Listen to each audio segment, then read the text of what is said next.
Bonsoir, il est 20h sur Prestige TV. Merci de suivre le journal. Voici le sommaire.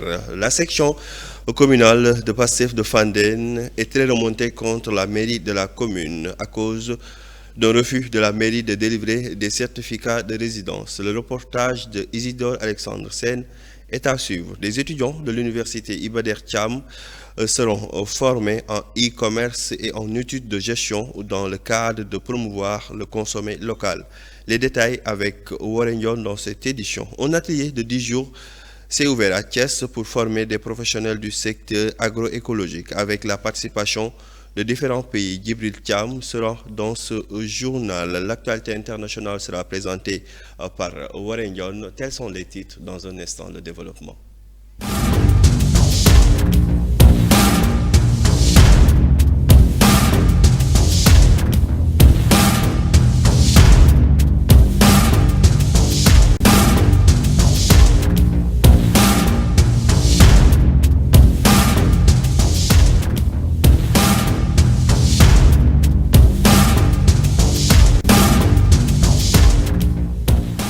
Merci beaucoup à mes téléspectateurs pour votre fidélité. Comme annoncé dans les titres, la section communale de Pastef de Fandène est très remontée contre la mairie de la commune. Face à la presse hier, ses membres ont dénoncé ce qu'ils considèrent comme un refus de délivrer les certificats de résidence à la population, une situation qui les empêche de s'inscrire sur les listes en cette période de révision des listes électorales. Il appelle ainsi les autorités à agir face à cette situation. Un reportage est signé Isidore Alexandre Sen.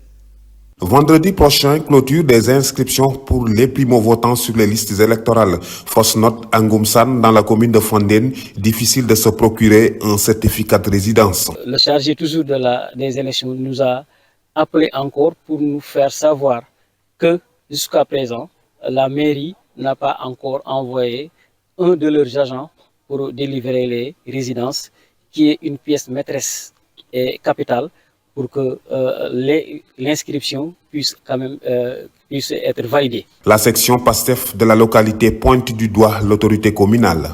Il y a de cela 10 jours, le sous-préfet avait sorti un arrêté pour autoriser la commission à aller sur le terrain. Donc, à savoir Touba Pekou, Keur Massamba Gueye et à Keur Assane Ndiaye.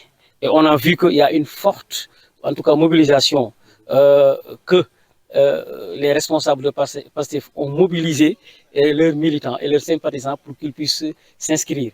Et j'allais dire que plus de 700 personnes ont été inscrites. Maintenant, ils ont senti que cela va se reproduire encore.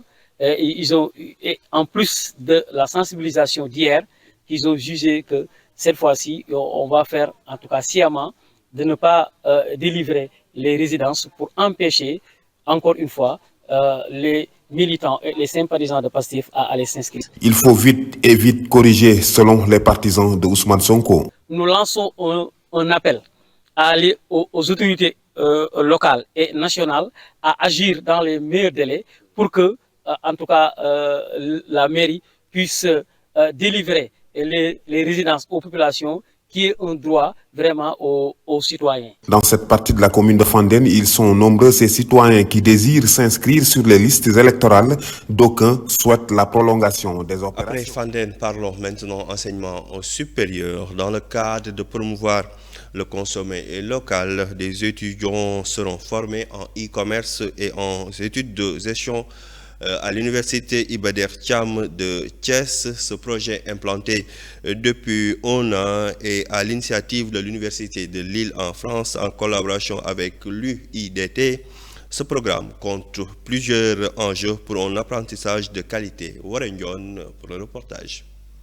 Dans le cadre du projet PADISCOM, l'université Iba Der Thiam de Thiès a entamé 2 nouvelles formations en licence e-commerce et master études recherche, conseil en gestion. Ibrahima Thiam, directeur de l'UFR Sciences, Économie et Sociales de l'université Iba Der Thiam de Thiès. Nous avons un projet intitulé Distribution et commercialisation des produits locaux au Sénégal, DISCOM, que nous déroulons avec l'université de Lille en France, avec le soutien de l'Agence française de développement. Donc l'objectif principal du projet, c'est de co-construire une formation en sciences de gestion dans le domaine du commerce et de la distribution des produits locaux. Selon le chef de projet PA Discom, Mamadou Sall, les enjeux sont multiples, dont une formation de personnel de qualité. Il y a bien évidemment plusieurs enjeux. Le premier élément très important, c'est de former des professionnels de qualité. Et donc, vous ne pouvez pas insérer quelqu'un qui n'est pas bien formé. Donc, c'est pour cela qu'au départ, nous travaillons de manière à donner aux étudiants non seulement toutes les connaissances théoriques, mais également toutes les connaissances et techniques pratiques. En partenariat avec l'Université de Lille en France, l'Université Iba Der Thiam de Thiès déroule ce programme de distribution des produits locaux pour booster la... Les employés de l'entreprise Talex Mine, une société minière implantée dans la commune de Ngoundiane, ont dénoncé un licenciement abusif de 66 personnes reçues par l'inspection du travail de Thiès qui considère que ce licenciement ne peut être considéré. Ces travailleurs comptent poursuivre la procédure au niveau du tribunal de grande instance de Thiès. Hassan Diaw, employé à Talex Mine, délégué du personnel, est avec Ousmane Diallo. Et ce qui nous réunit aujourd'hui, si vous voyez tout cet ensemble, c'est que nous, on a tous licencié, on a licencié 66 personnes au niveau de l'entreprise Talex Mine pour des raisons économiques. C'est ce qu'ils disent, alors que nous appartenons à une entreprise nommée Talex Mine. Par contre, eux, ils se disent que nous sommes un groupe et ces décisions appartiennent à tout ce groupe, d'où le nom de ZLS. Maintenant, ce qui nous a conduit aujourd'hui, c'est que nous avions été convoqués par monsieur l'inspecteur.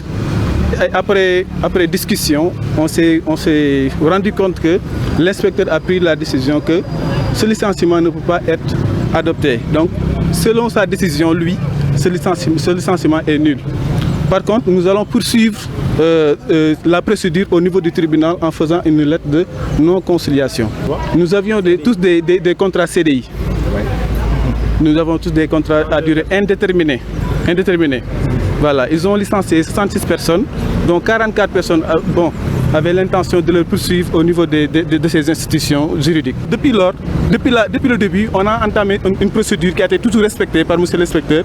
Par contre, eux, ils ont fait des choses de façon abusive et ce licenciement peut être considéré de façon abusive. Après l'arrêt de non-conciliation, nous allons poursuivre ce dossier à l'aide de notre mandataire au niveau du tribunal de grande instance de Thiès pour que...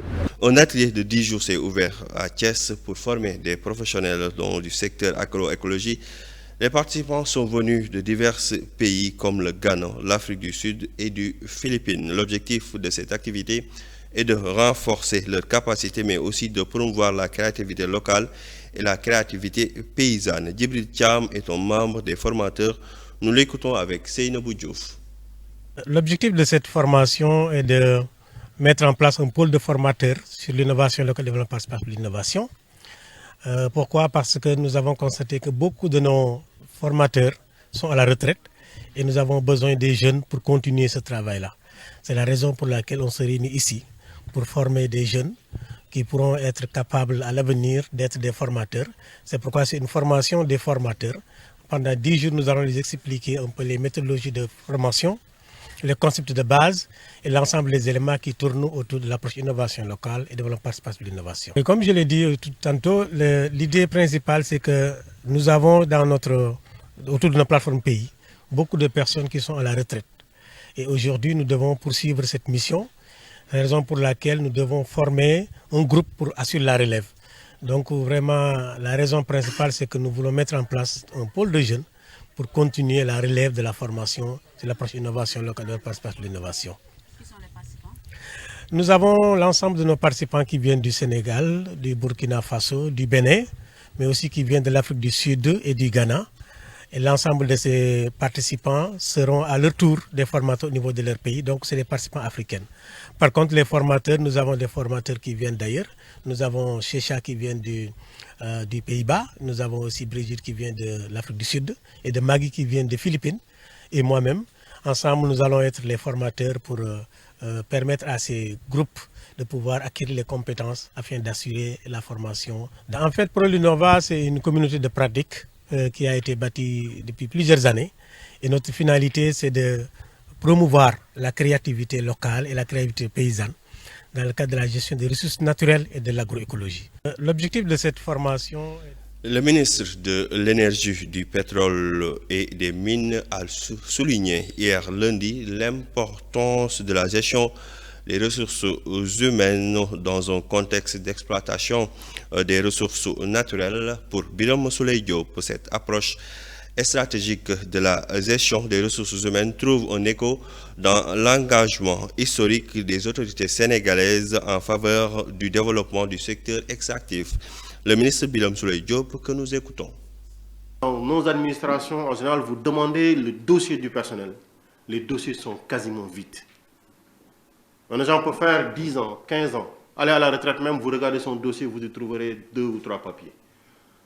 Absolument rien ne précise ou ne nous renseigne sur les états de service. On veut sanctionner positivement. On ne peut pas le faire dans cet état-là. C'est presque à la tête du client, c'est presque à la tête de l'agent qu'on fait la gestion du personnel.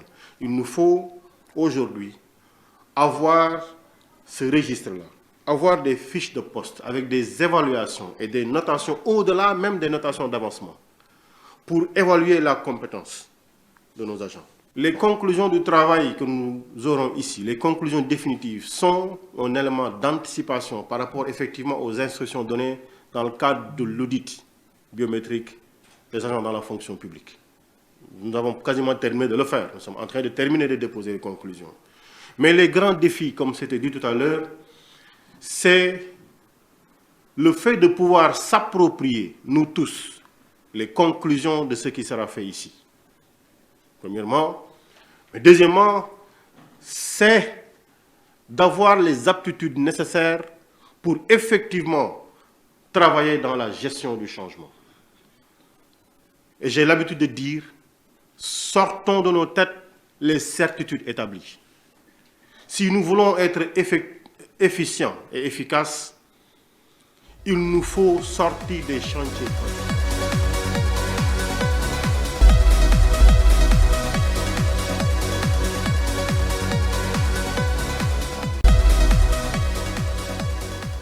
Place maintenant à l'actualité internationale présentée par Warren Dione.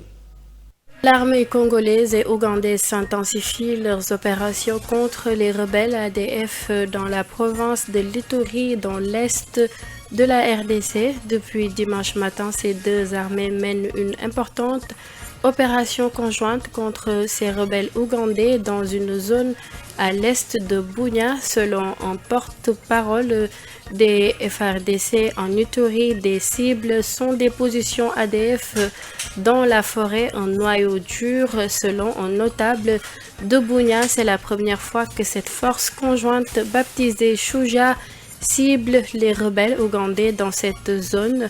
Cette opération militaire intervient alors que la RDC et l'Ouganda ont décidé d'élargir leurs opérations conjointes contre les ADF. Il y a 2 semaines, les deux pays ont signé un mémorandum d'attente qui prévoit le renforcement de ces opérations sur le terrain et leur élargissement à plusieurs autres territoires.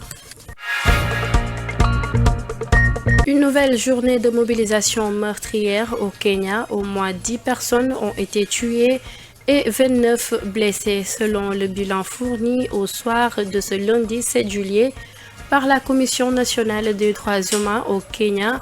À Nairobi, la police était massivement déployée pour empêcher ces rassemblements organisés pour commémorer les 35 ans de Saba Saba, le 7 juillet 1990, date à laquelle les Kenyans se sont soulevés pour exiger le retour de la démocratie durant les années sombres du régime autocratique de Daniel Arap Moi. La police kenyane annonce avoir arrêté 567 personnes depuis le début du mouvement de protestation. Les manifestants accusent les autorités d'avoir recours à des hommes, des vandales, pour discréditer leur mouvement. Les États-Unis vont envoyer des armes supplémentaires à l'Ukraine, a promis Donald Trump mardi 8 juillet, quelques jours après la suspension partielle de livraison militaire américaine. Le président des États-Unis affirme vouloir renforcer l'aide principalement défensive à Kiev, une annonce qui intervient dans un contexte d'impasse diplomatique sur le sol ukrainien. La nuit du 6 au 7 juillet a été ponctuée par de nouvelles frappes russes très destructrices et meurtrières. Au moins 4 personnes ont été tuées selon les autorités locales et 36 blessés recensés pendant le mandat de l'ancien président Joe Biden. Washington s'était engagé à fournir plus de 65 milliards de dollars d'aide militaire à l'Ukraine.